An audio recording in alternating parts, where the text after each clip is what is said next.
આપણી આ વાતચીત કરી હા એના ઉપરથી મારે એક આ બધા વિડિયો YouTube માં આવશે. પૂછવાનું એક છે કે આપણા કેમ્પ ક્યાં થાય છે, તાલીમ કેન્દ્ર, આપણું ઓફિસનું એડ્રેસ ક્યાં છે.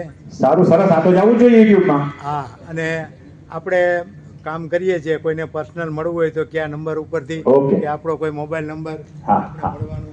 આ બાબતની ડિટેલથી માહિતી આપી દઉં કે પહેલો જવાબ પહેલા આપી દઉં કે તમે ક્યાં મળો છો તો હું ક્યાંય મળતો નથી. બીજો જવાબ એ આપી દઉં કે તમારી ઓફિસનો એડ્રેસ ક્યાં છે તો મારું ક્યાંય ઓફિસનો એડ્રેસ નથી. મારી ઓફિસે છેલ્લા 6 વર્ષથી તારું સાફ સફાઈ માટે 6 મહિને એકવાર ખોલ્યું છે, હવે જાતો જ નથી.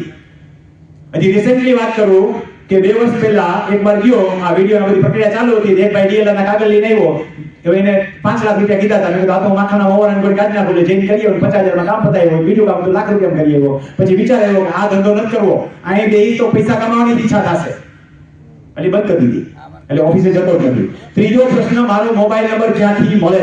મારો મોબાઈલ નંબર પરસેવો પાડ્યા પછી જ મળે. એટલે કે YouTube માં મારા વિડિયો જોજો, YouTube માં મારા વિડિયો જોશો એટલે મારો મોબાઈલ નંબર આવશે, આવે જ. એમાંથી કોઈ સીધો ફોન નથી કરવાનો, એ નંબર બ્લોક થઈ જશે ગમે એનો હોય.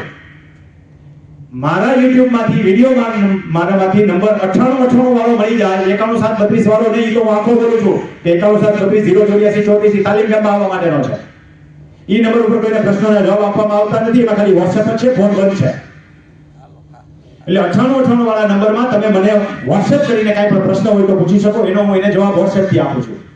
જેને કોઈને પર્સનલ તકલીફ છે, ફાઇલ ચેક કરાવી છે, પર્સનલી મળવું છે, એને મારા વિડિયો સાંભળવાના, અને એમાંથી એને મોટા ભાગના પ્રશ્નોના જવાબ મળી જશે. કારણ કે નકર હું પછી જ ન લાખો માણસો છે, તમે વિચારો, મેં હમણાં હિસાબે તમને લાખોનો સમજાવ્યો હતો કે એવું કરવા એવું મારું ભેગું ન થાય. હવે જેને તાલીમ કેમ્પમાં આવું છે, એના તાલીમ કેમ્પના વિડીયોમાં આવે તમે બોલું છું.